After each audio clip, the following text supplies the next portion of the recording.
അല്ല ഉസ്താദെ, ഞാൻ പൊരിച്ച മീൻ തന്നിക്കില്ല, നിങ്ങൾ മേത്തല സമീറാനോട് പരാതി പറഞ്ഞിരിക്കുന്നു ഞാൻ കേട്ടിക്കല്ലോ. സുബ്ഹാനല്ലാഹ്, ഞാനെന്നായി കേൾക്കുന്നത്? ഞാൻ അങ്ങനെ പറയും നിങ്ങൾക്ക് തോന്നുന്നുണ്ടോ? എന്തായാലും ഉസ്താദ് കയറിയിരിക്കും, ഞാൻ ചോറെടുക്കാം. ഈ സമീറാന്റെ ഒരു കാര്യം.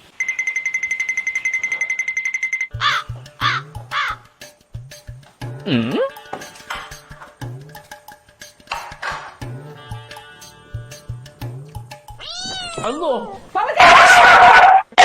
ഉസ്താദെ പൂച്ച കടിച്ചിനാ? ചെറുതായിട്ട്. അതില്ലേ മീന് പൂച്ചക്ക് കൊടുക്കാണ്ട് ഉസ്താദിന് തന്നതിനുള്ള ദേഷ്യം തീർത്തതാ. ഇത് നിങ്ങൾ വളർത്തുന്ന പൂച്ചയാ? ഞാൻ ഇതിനെ വളർത്തുന്നു നല്ല ഉസ്താദെ, എവിടുന്നോ വലിഞ്ഞു കയറി വന്നതാ. ഇതിനെ കൊണ്ടൊരു സമാധാനവും ഇല്ല, ഏടെന്ത് വെച്ചാലും കട്ട് തിന്ന. പൂച്ചക്ക് ഭക്ഷണം കൊടുക്കലൊക്കെ പുണ്യമുള്ള കാര്യമാണ്.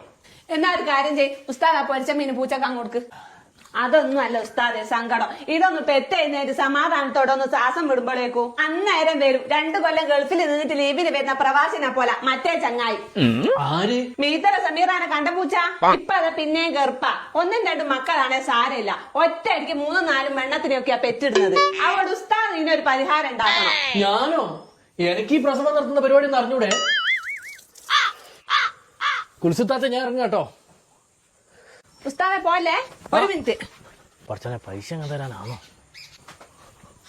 ഇത് ഉസ്താദെ വേണ്ടേനു. ഉസ്താദ് നിങ്ങൾ എങ്ങനെങ്കിലും ആ പൂച്ചേനൊന്ന് ഒഴിവാക്കി. ഞാനോ? എനിക്കാവൂലേ? ഉസ്താനാകില്ല പൈസ എങ്ങനെ? അതിനാ ഈ പൈസ? ഉസ്താദ് നിങ്ങളെ കൈവൊക്കെ പുറത്തെടുക്കും, നിങ്ങൾക്ക് അത് സാധിക്കൂ. നോക്കട്ടെ, മാസാമാസം ഇവിടുത്തെ ഫുഡടിക്കൽ നിർത്തണം എന്നാ തോന്നുന്നു. ഇല്ലെങ്കിൽ ഓളെന്നെ പൂച്ചനെ കൊണ്ട് കടിപ്പിച്ച് കൊല്ലുന്ന ഉറപ്പാ.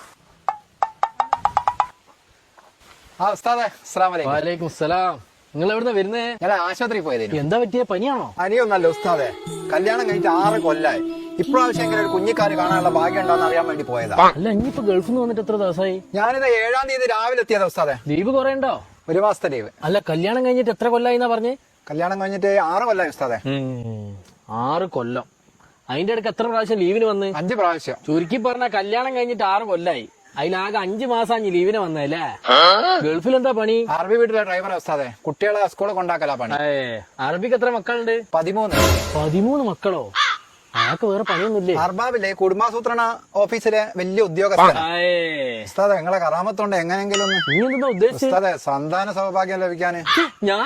ഞാനങ്ങനത്തെ ആളൊന്നല്ല. അല്ല ഉസ്താദെ, ഞാൻ അതല്ല ഉദ്ദേശിച്ചത്. ഈ മലപ്പുറത്തും പാലക്കാടൊക്കെ ചില ഉസ്താദുമാരല്ലേ ഓലെ പരിപാടിന്റെ മുന്നിൽ ഈ വെള്ളമൊക്കെ വെച്ചിട്ട് നിങ്ങളെ എന്ത് പരിപാടിന്റെ മുന്നിൽ വെള്ളം വെക്കുക? അല്ലല്ല, അതല്ല ഉസ്താദെ. ഓല് ചെല്ലുന്ന പരിപാടി മൊബൈലിൽ വരൂലേ, ആ മൊബൈലിന്റെ മുന്നിൽ ഇങ്ങനെ വെള്ളം വെച്ചിട്ട് ആ വെള്ളം കുറഞ്ഞാൽ ഇങ്ങനെ കുട്ടികൾ ഉണ്ടാവുമെന്ന് പറയുന്നത്, അതാണ് ഞാൻ ചോദിച്ചത്. ഉസ്താദെ ഞങ്ങളൊന്ന് പാലക്കാട് പോയിട്ട് ആ ഉസ്താദിനൊന്ന് കണ്ടാലോ എന്ന് ആലോചിക്കുക. അതിലും നല്ലൊരു വഴി എനിക്ക് ഞാൻ പറഞ്ഞുതരാം. അതെന്താ ഉസ്താദെ? ഗർഭിണിയായ ഒരു പൂച്ചേനെ നിങ്ങളെ വീട്ടിൽ വളർത്തുക. അത് പ്രസവിക്കുന്നതിന് മുന്നേ നിങ്ങളെ ഭാര്യ ഗർഭിണിയാവും. സത്യം? പിന്നെ സത്യമല്ലാണ്ട്. അല്ല, അതിനിപ്പോ ഗർഭിണിയായ പൂച്ചേനെ എടുത്ത് കിട്ടൂ? ഗർഭിണിയായ പൂച്ച നമ്മളെ കുലുസുവിന്റെ വീട്ടിലൊരു ഗർഭിണിയായ പൂച്ച ഉണ്ട്. ഓല അതിനെ പൊന്നു പോലെ നോക്കുന്നത്. ഉസ്താദെ ഞാനും അതിനെ പൊന്നു പോലെ നോക്കിക്കോളാം. എന്തായാലും ഞാൻ ഓലോടൊന്ന് ചോദിച്ചു നോക്കട്ടെ. പിന്നെ ഓല അതിനെ കുറെ പൈസയും കൊടുത്ത് വാങ്ങിയതാ, നിലത്ത് വെക്കാണ്ട് ഓല അതിനെ കൊണ്ടെടുക്കുന്നത്. ഉസ്താദെ ഞാളും നിലത്ത് വെക്കല, ഞാളും നിലത്ത് വെക്കാണ്ട് എന്നെ കൊണ്ടെടുക്കാം. ഞാനൊന്ന് സംസാരിച്ചു നോക്കട്ടെ. ഉറപ്പൊന്നുമില്ലേ? തരികയാണെങ്കിൽ പൈസ കൊടുക്കേണ്ടി വരും. പൈസ എത്ര വേണേലും കൊടുക്കാം ഉസ്താദെ, എങ്ങനെയെങ്കിലും ഒന്ന് ഗർഭിണിയായി കിട്ടിയാൽ മതി. ഇത് 2000 അഡ്വാൻസ്, ബാക്കി 8000 കൂടി ഞാൻ തരാം. ഉസ്താദ് നിങ്ങൾ വിചാരിച്ചാൽ നടക്കും, നിങ്ങൾ എങ്ങനെയെങ്കിലും ഒന്ന് റെഡിയാക്കി താ. ഞാൻ ഓലോട് സംസാരിച്ചിട്ട് പൂച്ചേനെ മുക്രീന്റെ കയ്യിൽ കൊടുത്തുവിടാം. എന്നാ ഞാൻ പോട്ടെ. പിന്നെ പൂച്ചക്കൊന്ന് മീൻ പൊരിച്ചാ കൊടുക്കണേ. അയക്കൂറ പൊരിച്ചാൽ കൊടുക്കും ഉസ്താദെ, ഭയങ്കര സന്തോഷമുള്ള കാര്യല്ലേ. ഇവനെ പോലുള്ള അന്തന്മാരുള്ളിടത്തോളം കാലം എന്നെ പോലുള്ളവർക്ക് കൊയ്ത്ത് തന്നെ.